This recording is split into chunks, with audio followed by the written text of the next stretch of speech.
Hi everybody. We are going to talk just a little bit about these awesome tools that we have at our disposal with research known as Boolean phrases. Boolean phrases are amazing.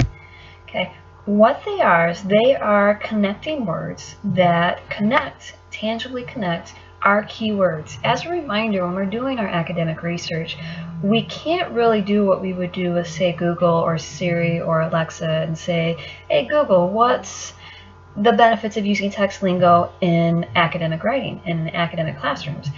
It doesn't really work that way. Our research databases use different algorithms than a question-based search engine like Google does.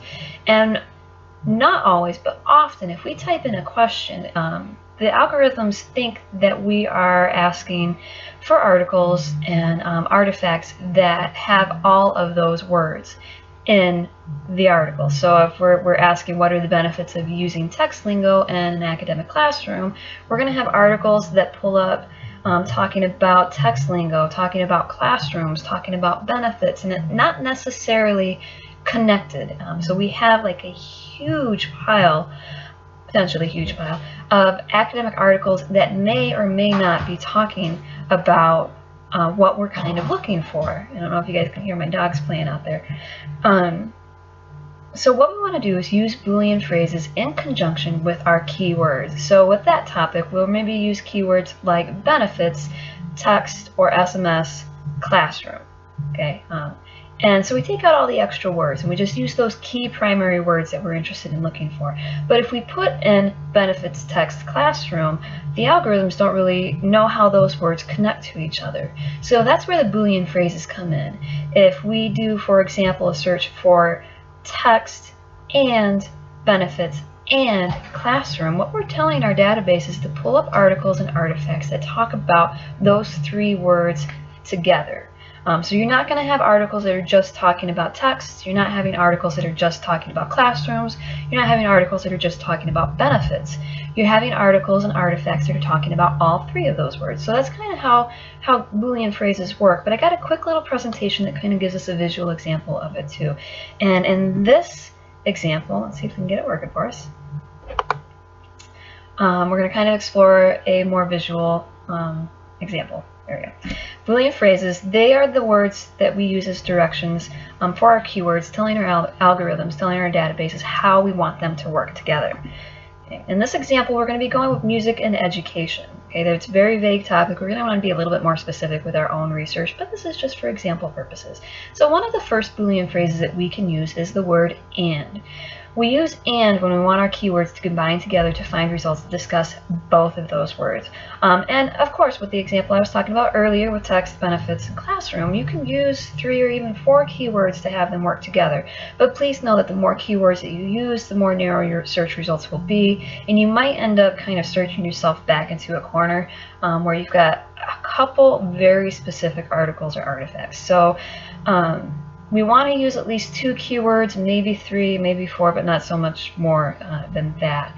When we use and, we're making a tangible connection between those keywords. For example, music and education is going to pull up a whole bunch of articles, manageable pile of articles, talking about both music and education. It's a pretty straightforward one.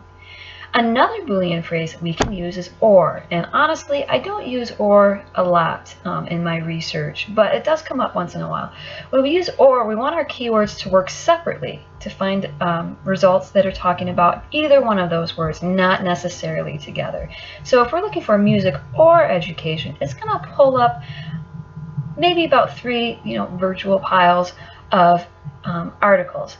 This pile over here is talking about music, this pile over here is talking about education, and maybe that third pile is talking about both. But we don't have any real tangible connection. We're just, fishing to see what's out there when we're using that or Boolean phrase. And then the third and the last one that we're talking about today is not. And not does come in really handy sometimes depending on the type of research that we are looking for.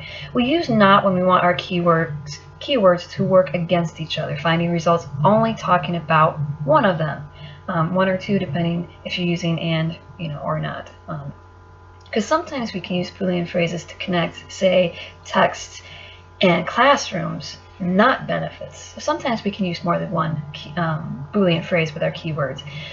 What we do when we use the word not is we're kind of being exclusionary. For example, we want articles on music, but we don't want to see any articles on education. Okay, another good example is if we were researching breast cancer, but we were only interested in breast cancer with men. We could search breast cancer, not women, and it's not going to pull up any articles that discuss women. So it's really kind of handy in bringing our research into focus. So when we use not, we're excluding that second or third keyword that we're using.